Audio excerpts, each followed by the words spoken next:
it's not that great leaders never fail, it's that great leaders always fail. Always. Because it is a part of the failure that made them a great leader. Exactly. Because there's something you didn't know. No one starts with all the information. No one does. So you're going to get it wrong, but it's the people who endure the getting wrong in the pursuit of getting it right that become the great leader. Right. If you go around carrying yourself that you're infallible, you'll never admit when you're wrong, you'll never admit that you failed, you'll blame others, right? So it's inauthentic. You're not a leader that people will follow because they'll see through that. They'll see that, okay, you're not real. Right. That's not authentic. And if you have a fear of failure, you won't have the courage to succeed, because failing or meeting a challenge and having to overcome that challenge leads to success. Yeah.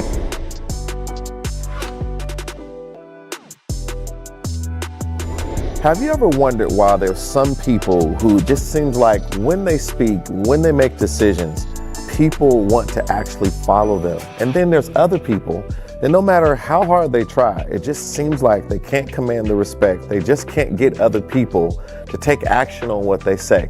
You know, when we think about leadership, it's one of the most precious things in the world.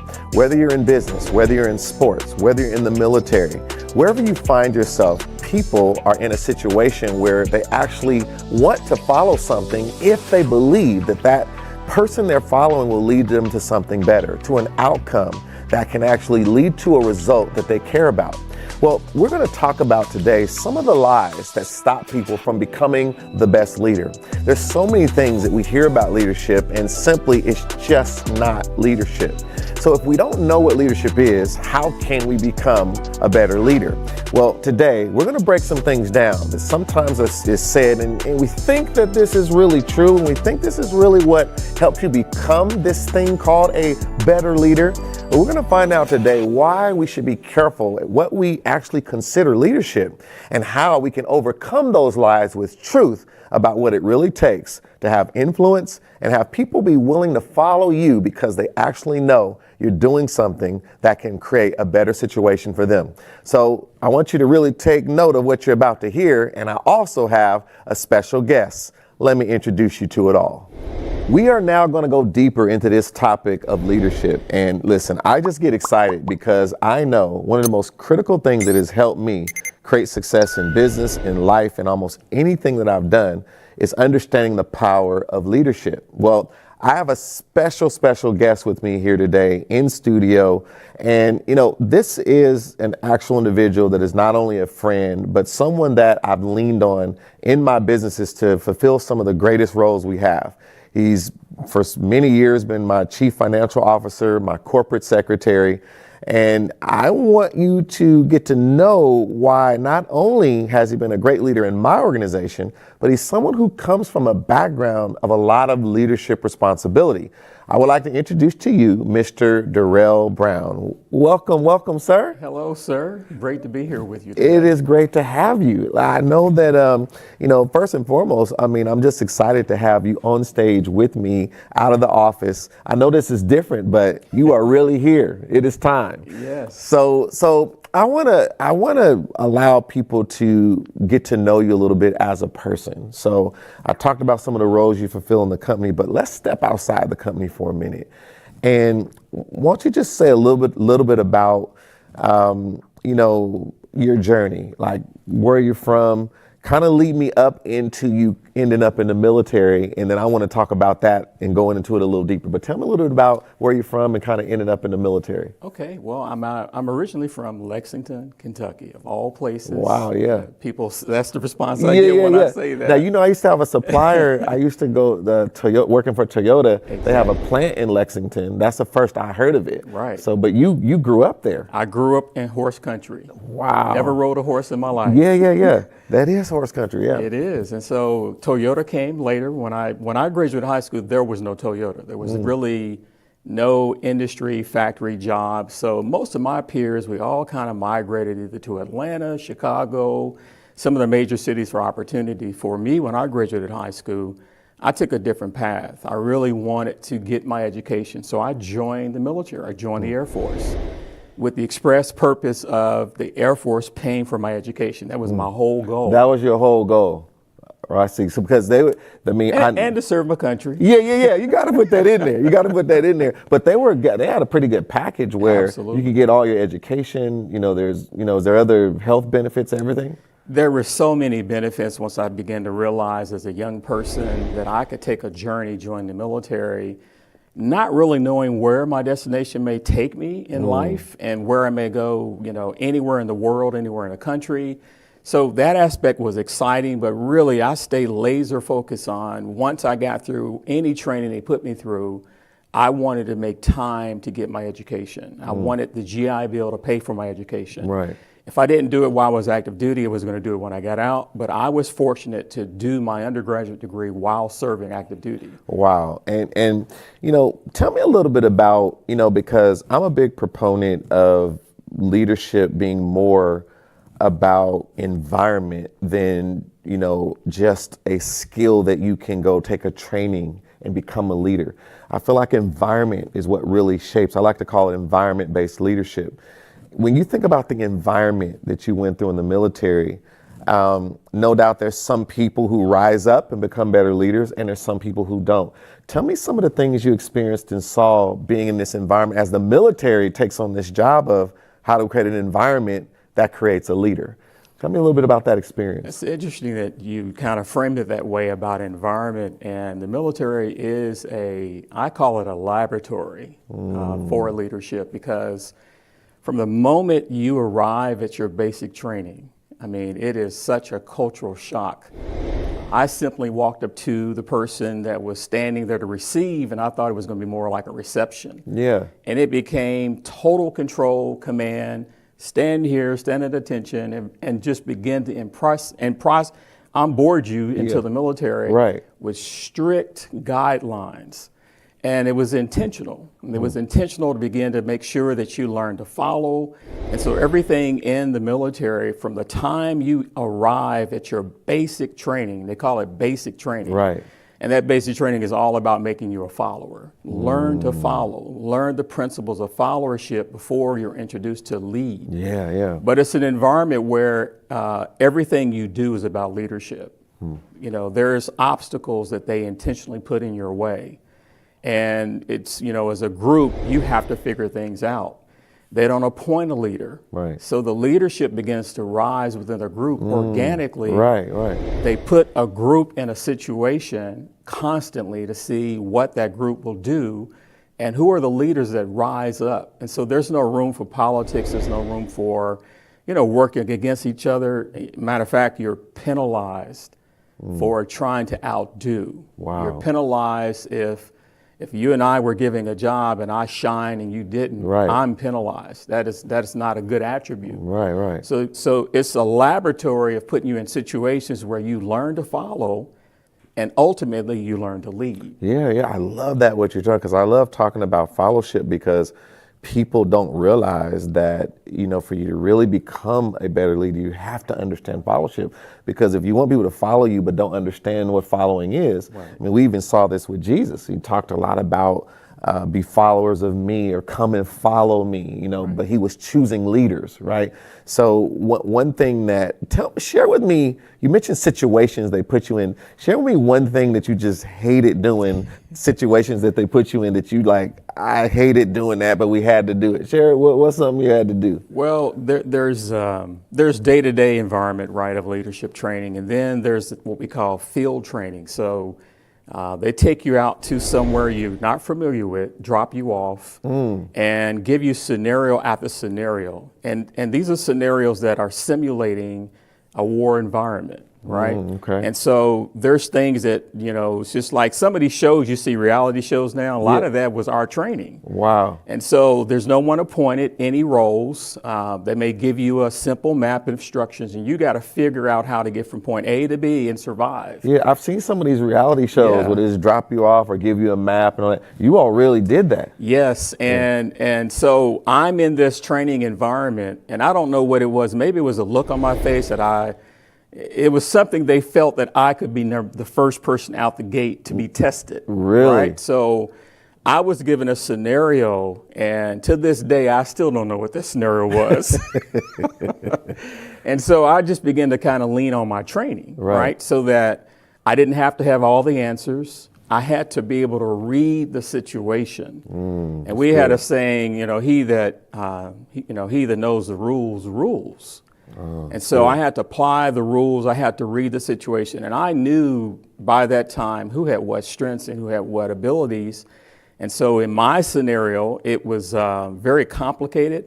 But I began to recognize if I work with this person, if I give this person this assignment and begin to assemble a team and ask the right questions. Right. Which is something I really admire about you. You're able to really synthesize and critically think about something. And so this is all happening real time and very urgent, and time is of the essence. And so I fell back on a lot of training, but I really hated those scenarios. Yeah, right. You just never knew what to expect. Right. But I began to really lean on my training, and I was able to accomplish our mission.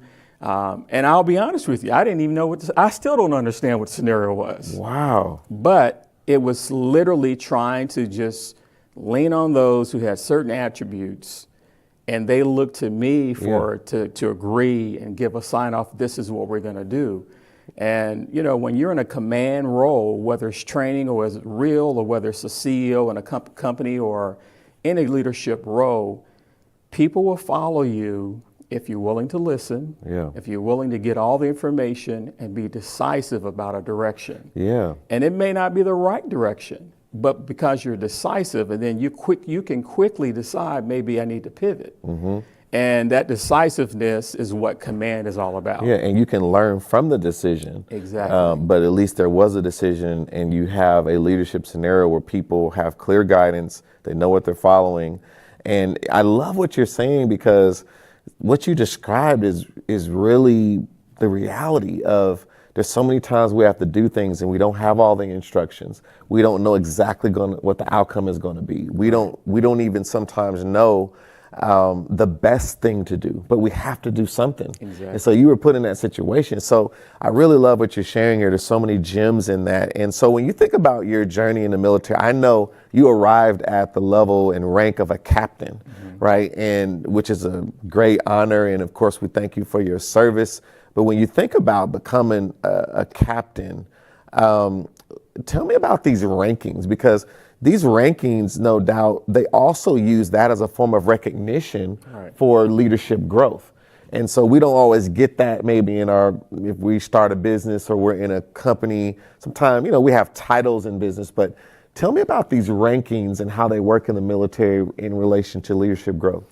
So for me, in general, when you think about the military, the rankings and positions are very important. Not only are you wearing your rank outwardly, you have to grow into the rank. You have to grow into leadership. Inwardly. Inwardly. And you've got to grow into that role or that rank. There's qualifications for each rank. And so I was fortunate to come in with no rank, at the very bottom out of high school, and work my way up quickly. And so I had attributes and skills that I was gaining, and I was being recognized for that and promoted.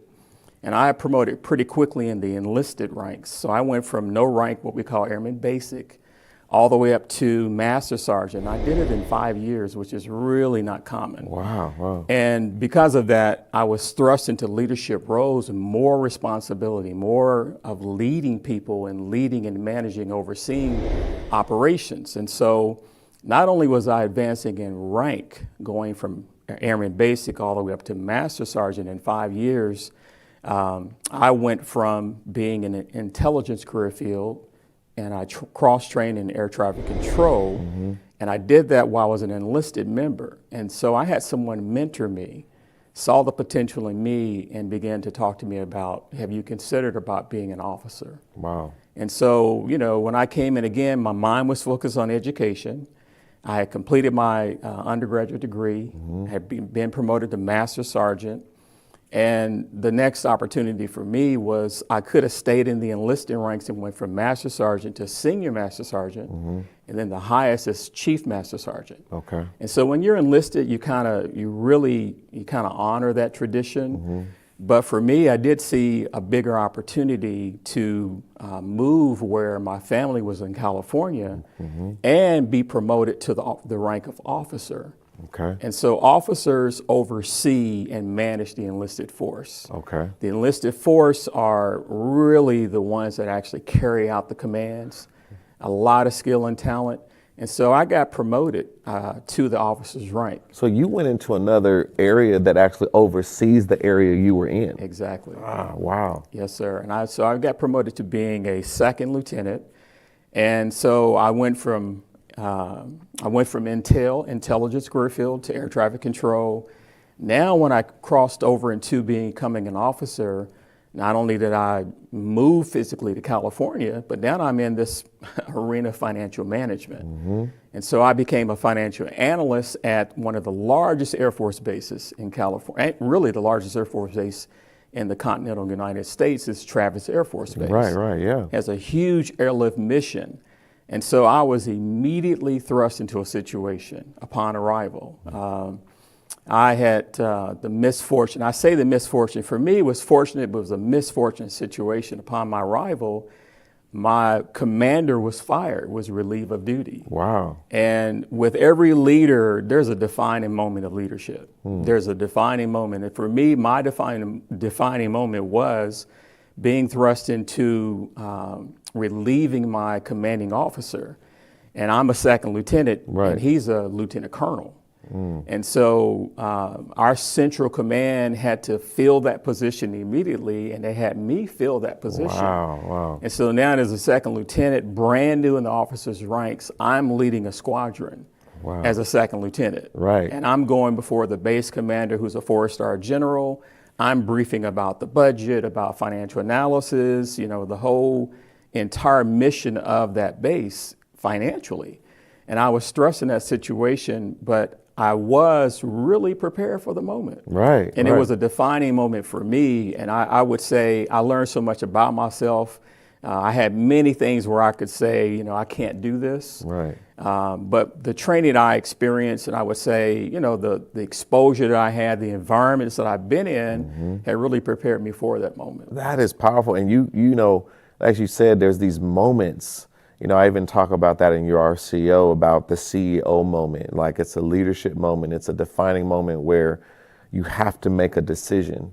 And you have to make a decision. Are you going to rise up to the moment, or are you going to run from the moment? And it's amazing that, even though we can be in different environments to give us kind of, cultivate our leadership, you still have to somewhere inside have that something that's willing to be courageous to say yes to the moment, right? Because you can even have the ability, but just don't believe you can do it and talk yourself out of what you could really become and what you could really do. So, what a journey. There's so much we could talk about this. I'm really enjoying this. And so, but I want to go to another segment. I did some deep thinking about 6 lies that I feel that are out there about leadership. And I have some unique angles. I want to present those to you. Okay. And I want to get some of your insights, and just leader to leader, we're just going to talk about it. I want to see what you feel about some of these, and we'll kind of break it down. So are you ready for that? I'm ready. All right. So we're going to be right back, and I'm going to jump in. We're going to go into these 6 lies. Make sure you listen closely.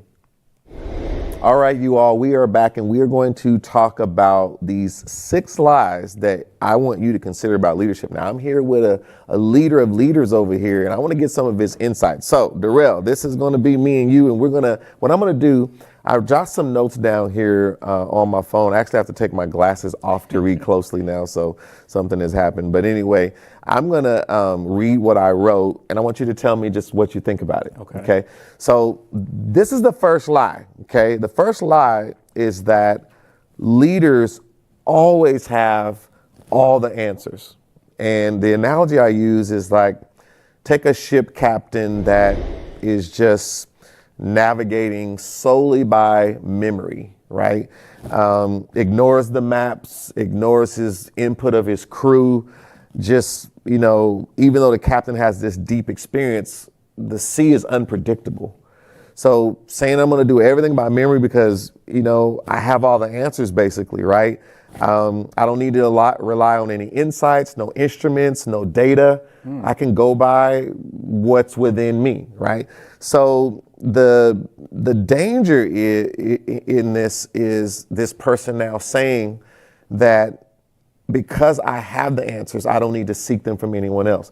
Tell me what you think about this. If anyone is believing that out there and think that that's what leadership is, what do you say about that? That is not leadership. That's a dangerous leader, right? That's someone that will ultimately lead others into a dangerous situation, depending on what, what job they may be doing, the environment they may be working in.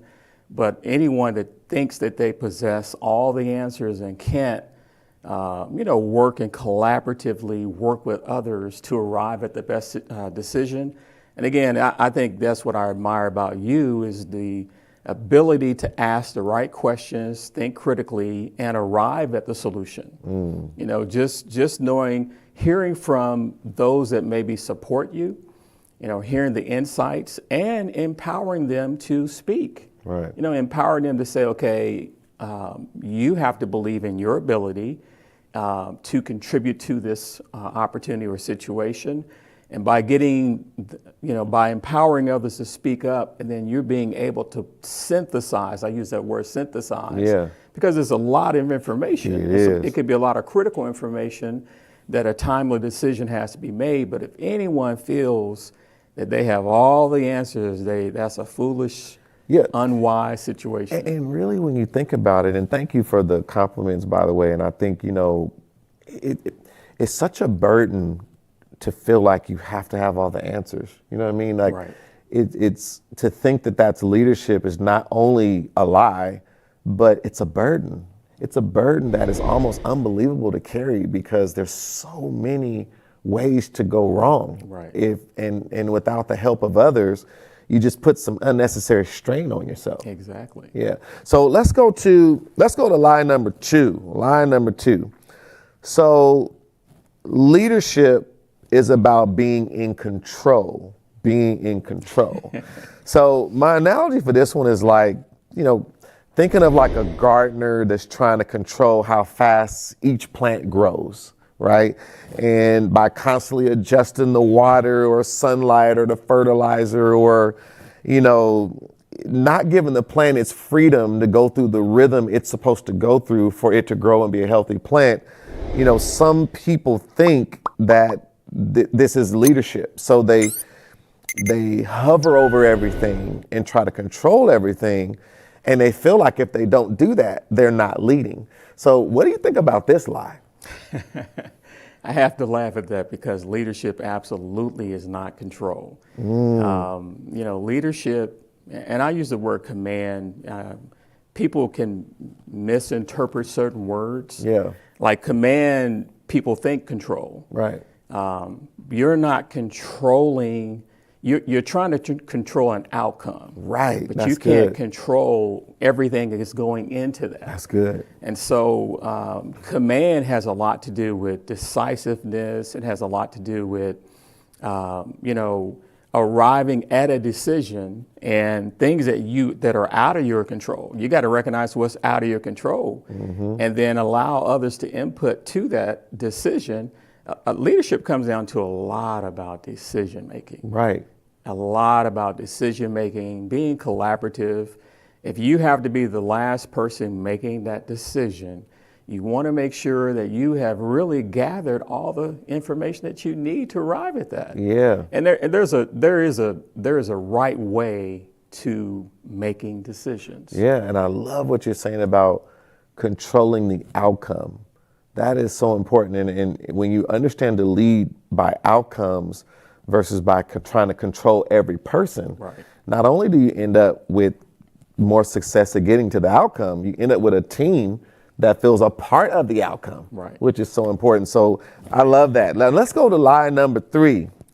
So this is, something that, it takes some maturity to kind of understand, but I call this lie, leaders must be the hardest worker. Leaders must be the hardest worker. Now, my analogy here is like the picture of like a conductor in an orchestra trying to play every instrument, right? Like, during the performance, they're creating chaos instead of harmony because they're trying to set the tempo and do every sound. They're trying to do every element because they feel that they have to be the hardest worker, the main one to do it all. And this is something that I have to learn over time, is that if you continue to be the hardest worker on everything that needs to be done, you're going to burn out. But tell me, how do you feel about this lie? Another lie, another falsehood that would hurt. You're talking about leadership. Hopefully you're leading people. You're leading a team, you're leading an effort. If you take the position of the hardest worker, you're putting yourself in a situation to fail. And, you're going to make those that work with you, either they're going to take on that attribute and it's going to be very unhealthy and unmanageable. But that is so detrimental to a team. It can either go one or two ways. Either your team, okay, you're going to do it all. What do you need me for? Right. And then that attitude becomes something very detrimental to the team. Or I'm going to take on that same attribute and I'm going to burn out, be unhealthy, be inefficient, not working wiser and smarter. So a leader needs to set the right example, and it's not always about how hard you work, right, or the mentality that I have to do it all, because you're not going to allow the team to grow. Right. They're not going to develop. They're not going to be able to rise to the responsibility of you delegating to them because they don't feel you trust them. Yeah, and I love that you use delegation, because as a leader, we have to not see delegation as a weakness, exactly, but an amplifier, something that can amplify results.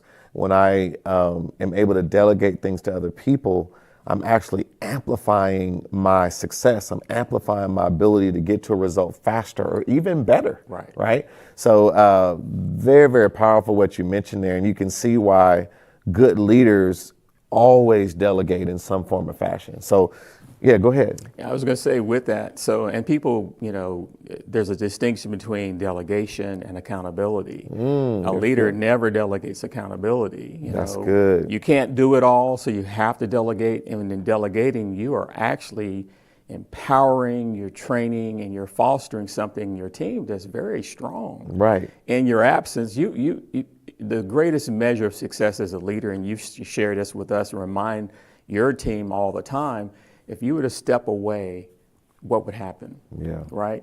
So if you've instilled a culture and leadership among a team, that leader can step away and that team will still function. Right.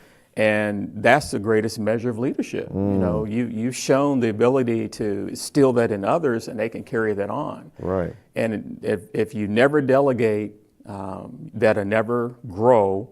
And of course, you never delegate accountability. Never delegate accountability. I love that, because sometimes people say, well, all right, I'm going to just delegate everything, even my responsibility, even my oversight. And after a while, you got just complete chaos and nobody knows what to do, when to do it, and even more importantly, why to do it. Why? Like where. So I really love that. Let's go to lie number 4. This is really good. So now this is a lie about leaders are born and not made. So this is the whole, thought process of they just were born that way, right? There's nothing you could do. They just have it, right? And I like to use the analogy here of thinking of a raw diamond, and it's it's overlooked until it gets cut and it gets polished. And similarly, you have a potential leader, and at first glance, they might just seem like an ordinary, person, but with training, with mentorship, with effort, with environment, this person begins to shine in a way that you didn't expect. And they didn't even know what was in them, which proves that there is something to say about environment shaping a leader. Yes. And people talk about, people who did great things, Dr. King, different ones. But if you look at the environment they were in, like the Montgomery bus boycott shaped someone to rise up and do something they didn't know they could do. Right. The military, what it did for you. But there's so many scenarios. We can go to sports. So what do you think about this lie that leaders are born, not made? Absolutely not true. Leaders are not born, they're formed. As you mentioned, they're formed, and an environment can form a leader. My training in the military, again, using it as an example, putting in situations, no assignment, what rises? Who are the people that step up? Some attributes are just in others, but that polishing over time, moments of leadership, there's things that can happen in certain situations that begin to form attributes. And whether it's formal training or informal training, the environment can help you form and mature as a leader. Yeah. And so leaders are certainly not born. Leadership is really an art form. Right. It's not a science. It's not something, that every situation is different. Yeah. Every situation, and we call it situational leadership. Yeah. You can't say I'm a type A leader and apply that to everything. Right. That's unwise. And so leadership is an attribute that you begin to form, you begin to improve, you begin to grow through experiences and through environments. Yeah, and I love to say that, I know a lot of times people say leadership skill, but I like to see leadership as, it's an environment-based creation in a person. It's the environment because some people mistake someone who has good speaking skill. Right. They might be a good communicator. It still doesn't mean you're a good leader. That's right. Right. And there's some people who doesn't speak as well as a speaker on stage, but they're an outstanding leader. They know how to even lead in silence. Mm-hmm. But if leadership is about getting people to come together under your direction to get to an outcome, then there's many ways that can be shaped in someone. There's many ways to do that, right? But if you make it just this singular skill that you can go to some workshop and get, it just undervalues what leadership really is, and that you can actually grow as a leader if you really get in the right environment. And there's so many aspects and traits of leadership, right. To your point. Ultimately, the leaders that are able to influence and they're able to motivate, they're able to inspire, in very challenging situations. Most leadership is done in fire. Yeah. Leadership under fire. Right. Things that you're trying to, we think day to day, but parenting is leadership. That's right. A role of a father, role of a mother, day to day, that's leadership. Yeah. Being able to have the courage to address things that are not comfortable. Yeah. Address bad behavior, telling someone the truth when it's not comfortable. Yeah. And knowing how to do that without harming, Beautiful. So you're right. There's so many aspects that to address something, not make it personal, but address the behavior. Yeah. And see, all that has to be taught. Yeah. So. Yeah, and I got to get to my other, I got two more lies here we got to get to. We got to get the truth out there and get over these lies. But I just want to say with both of us being husbands, it also requires leadership, yes. Right? Very wise leadership, right? Exactly. And, I'm coming up on, 25 years here soon. But how long have you been married? Oh my goodness, you're gonna tell my age now. We just had our 40th anniversary. Wow. I staggered saying wow. 40th anniversary, but I'm applaud thankful. That. Thank you. Wow. I mean, I want to be like you when I grow up, by type of thing. And but I think about that, and it requires some leadership. Some give and take, some adjustment, and. And I say that to go with what you said about it. It's beyond business. Right. It's beyond making money. It's beyond winning a championship. These are traits that you have to begin to shape and grow in your life to just be a productive citizen and to have a fulfilling life. So, all right, we got to keep going. This is just too good. All right, let's go to love. We got to go to lie number 5. So here's lie number 5 is that great leaders never fail. Great leaders never fail. This is a lie, right? And the analogy I use here is like, just trying to use different examples, but consider like a software developer who never launches a new program until it's perfect, right? There's no progress, no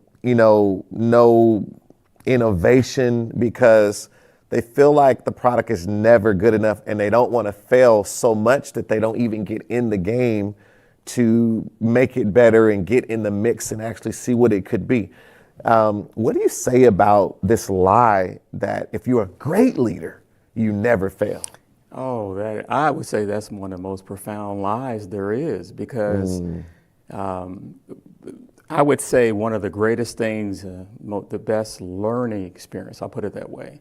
One of the greatest learning experiences I ever had came through failure, me failing at something. Me too. It had a profound effect on me that had I succeeded, it was the experience I had in the military, in training environment.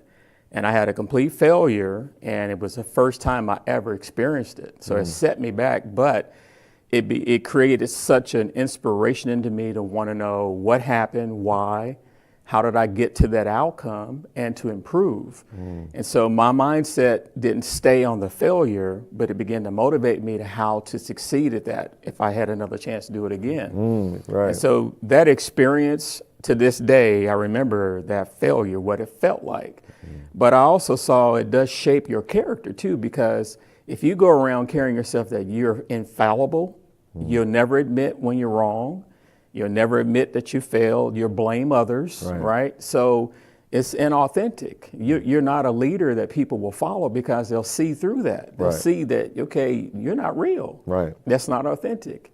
And if you have a fear of failure, you won't have the courage to succeed, because failing or meeting a challenge and having to overcome that challenge leads to success. And you've taught us that now it becomes the speed to fail and learn to succeed. Yeah, and we know we really need to flip this lie on its head to say it's not that great leaders never fail, it's that great leaders always fail. Always fail. Because it is a part of the failure that made them a great leader. Exactly. Because there's something you didn't know. No one starts with all the information. No one does. So you're going to get it wrong, but it's the people who endure the getting wrong in the pursuit of getting it right that become the great leader. Right. And so I love what you're sharing about that, because, you know, if people could just accept the fact that failure is a part of the process of success, the process of achievement, the journey, then you never see failure as failure. Exactly. It's just a milestone to the greater thing I'm becoming, right? So I really love what you're saying about that. And so, all right, we got to get to the last lie here. And this last lie is that leaders must keep their distance. Now, this is the whole concept of, if I'm a leader, I can't be around the peasants, if you will, right? I'm above, like I can't be around. So my analogy here is kind of picturing a coach who never steps onto the field, just only gives instructions from the sidelines, right?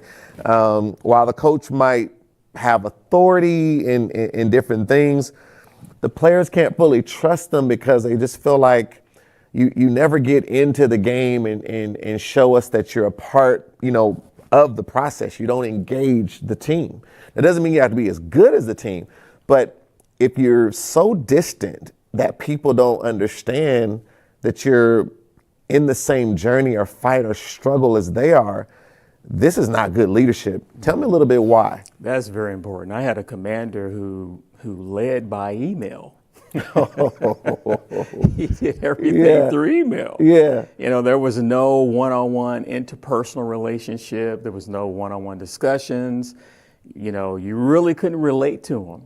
You did, you know, you just, when direction came, it came through written correspondence. It was just, you know, you just saw that reluctance for him to interact. Right. And so that distance becomes, becomes an enemy, because you can't relate to that person.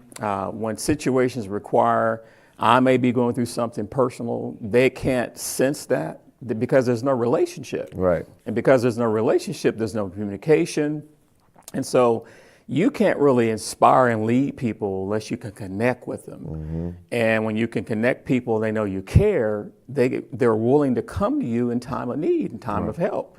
If it's all about just getting the work done, do as I say, that's not leadership.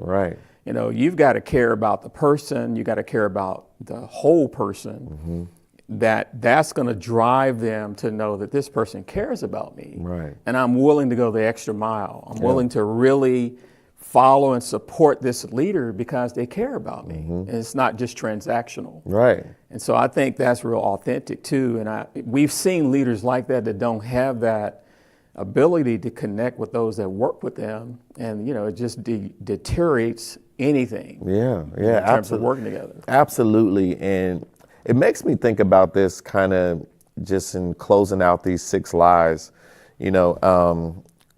Both me and you in our personal lives do service in the ministry and actually help people every day to be better, true Christians, not a part of Christianity, the religious connotation, but to truly want to be like Christ. And we both know a great minister and leader who has been a mentor for both of us. And he made this statement, and tell me, I know you know this statement, but tell me a little bit about it. He says, as being a good leader, you want to be far enough away from the people that they respect you, but close enough to them that they'll love you. What does that mean to you? Yes, I'm very familiar with that too, Yes. and I really honor that. And when he began to impart that and hear him, minister along those lines, you see the wisdom in that. If I get too close, I'm in a leadership role and I have accountability, I have responsibility. If I get to a point where I get so close, I can't tell you the truth. That's good. I can't tell you something that maybe you no longer will receive from me because I'm so close to you now, we're like buddies. Right. And so you lose the ability you can really hurt yourself as a leader by getting too close. And some parents have done that today. You got a child under parent relationship, that parent stops being a parent, becomes a friend or a buddy to their child, and they can no longer lead the child. The child loses respect. Right. People want leadership. People, they may not say they do, but they do. We all are kind of thirsty for good leadership. That's right. Yeah. And so our mentor, that has been such a profound, fundamental principle of keeping the appropriate relationship, the appropriate distance, not getting too familiar. When people get too familiar with you, you start taking things for granted. It erodes the relationship. If you told me something and you might have had a very direct tone, but because I know your responsibilities, I know when you're saying something, it's an urgent situation. I don't take offense to that. Right. And so, that respect is still there, right? And I also know that if you see something in me, you're going to say, Derell seems like maybe something's going on. Let me talk to him. Right. So you're close enough to see what I may be going through. But you're still in the position to lead me and you can help me. Yeah, and because it's got to be good leadership, and we learned that from Jesus, that good leadership has to be mingled with love. Exactly. And love, it hugs, but it corrects too. Corrects. And so we have to have those attributes, and we got to have good leadership at being able to respect other leaders. Exactly. You know what I mean? So you being a leader, being willing to receive my leadership is a sign of your leadership. And then me as a leader who has certain responsibilities, being willing to listen to your leadership, regardless of my role and responsibility, is a sign of my leadership. And so good leaders will always respect good leaders. Yes. And so having said that, this has been a good leadership talk. And so I just want to thank you for all this. Is there any final thoughts you want to give about this before we wrap this up? Well, I mean, I'll end with this, is that out of all the leaders that I have worked with, and I'm talking about all ranks, including generals, I've never met someone that's younger than me or older than me with your attributes. And I would say our mentor, our mentor, I would say the same regarding him. Just such a great quality that you have personally. I never look at your age. I look at you as a person and think, man, what wisdom and what leadership traits that you have. And one of the things that always stands out about you, you got the right name, Michael, because you're very courageous. Oh, thank you. Very courageous. You don't falter. You don't let anything get you down. You have a vision. You're very clear about your vision. You know, you stay on focus with your vision, and you're able to inspire and lead others. Oh, thank you. To buy into that vision, and you empower people to buy into that vision. So. Thank you. I didn't know you was going to spin that on me, but I really appreciate that. And back to you, you're what I do every day in the company, and things that I do even outside of the company is much easier because of you, because of how much I can depend on you. I always know you're there. You've always, upheld my hands, and it's just so wonderful as a leader to know you have another leader that you can give something to, and you know they're going to care for it like you do, and they're going to try to get that done in the absolute best way. And if there's something they know needs your attention, they're going to bring it to you. And so I really, really appreciate that about you. And so thank you so much. We got to do this again. Yes, sir. Yeah, I know people are going to get a lot out of this. I know I am. I got to, listen to these words over and over myself, because this has really been awesome. And so, I'm going to just take a few minutes just to give you some final thoughts. Well, I hope you enjoyed this. When you think about leadership, there's so many things that we can take in that will help us be better. And I hope you'll use this information and really apply it to the things that are around your life that require you to be a better leader. Listen, it's never too late. If we take the things that we learn and the things that we're taught from people who really have exhibited good leadership behavior, it can only make us better. It can only help us show up stronger. And if we want real influence around us in terms of the things that matter to us, we have to be able to be responsible with that influence by learning what leadership can do and how it can be used to shape situations to the good of the outcomes we want in life. And so I hope you will continue to be the CEO of yourself, remembering that a CEO is a leader, and here we mean to charge, expand, and overcome. No matter what life throws at you, continue to lead. Until the next episode, do everything you can to go the direction you want to go by making a choice to be in an environment that shapes you into who you want to be. Until next time, I'll see you soon.